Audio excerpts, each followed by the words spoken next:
नमस्कार, मैं हूं आपके साथ नम्रता शर्मा। 16 जनवरी दिन शनिवार से कोरोना वायरस के खिलाफ एक जंग शुरू हुई और इस जंग को हम कोरोना वैक्सीन के तौर पर देख रहे हैं।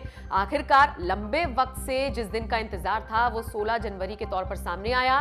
देश भर में टीकाकरण हुआ, लेकिन इन सब के बीच खबर ये आ रही है कि महाराष्ट्र सरकार ने कोरोना वायरस के खिलाफ चल रहे वैक्सीनेशन प्रोग्राम को फिलहाल रोक दिया है। महाराष्ट्र सरकार का यह कहना है कि टीकाकरण के इस अभियान को हमने 18 जनवरी तक के लिए पूरे महाराष्ट्र में रोका है और ऐसा इसलिए किया गया है क्योंकि उनका जो कोविन ऐप है वो पूरी तरीके से नहीं चल रहा है, उसमें कुछ टेक्निकल फॉल्ट्स आ रही हैं। इसको लेकर लोगों का रजिस्ट्रेशन नहीं हो पा रहा है और इसी वजह से महाराष्ट्र में 18 जनवरी तक के लिए वैक्सीनेशन प्रोग्राम पर रोक लगाई गई है।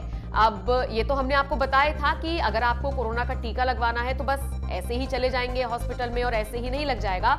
उसके लिए आपको बाकायदा एक रजिस्ट्रेशन फॉर्म भरना होगा, उसके लिए कोविन विंडो बनाई गई है, उसके लिए आपको ऑनलाइन बहुत एक्टिव होना पड़ेगा। तो पूरी प्रक्रिया है जिसको हमने अपनी पूरी एक स्टोरी में आपको बताया था, वहां जाकर आप देख सकते हैं।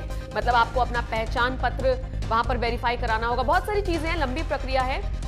इसके बाद आपका नंबर तय किया जाएगा और फिर जाकर आपको कोरोना का टीका लगेगा। तो महाराष्ट्र सरकार का यह कहना है कि उनके राज्य में कोविन ऐप प्रॉपरली काम नहीं कर रही है, टेक्निकल कुछ डिफिकल्टीज उसमें हो रही हैं। यही वजह है कि 18 जनवरी तक के लिए कोरोना वैक्सीनेशन पर रोक लगाई गई है।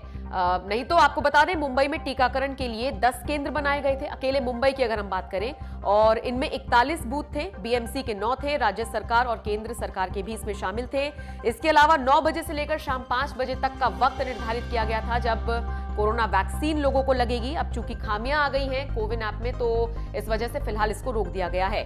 दूसरी तरफ आपको अगर हम पश्चिम बंगाल की बात बताएं तो पश्चिम बंगाल में भी कोरोना वैक्सीनेशन प्रोग्राम के दौरान कई ज्यादा अनियमितताएं बरती गई हैं। खबर सामने आ रही है कि टीएमसी ने जानबूझकर कुछ इस तरह की हरकतें की हैं जिसको लेकर अब कड़ी आलोचना भी हो रही है और साथ ही साथ ये सवाल भी उठ रहे हैं कि ये एक ऐसी महामारी के खिलाफ जंग है जिससे पूरे देश को ही नहीं पूरी दुनिया को लड़ना है। इस पर तो कम से कम राजनीति ना हो। महाराष्ट्र सरकार ने कोविन ऐप का एक तरीके से बहाना दे दिया है, तो दूसरी तरफ पश्चिम बंगाल में टीएमसी क्यों बौखलाई हुई है कोरोना वैक्सीन के नाम पर, यह बिल्कुल समझ से परे है।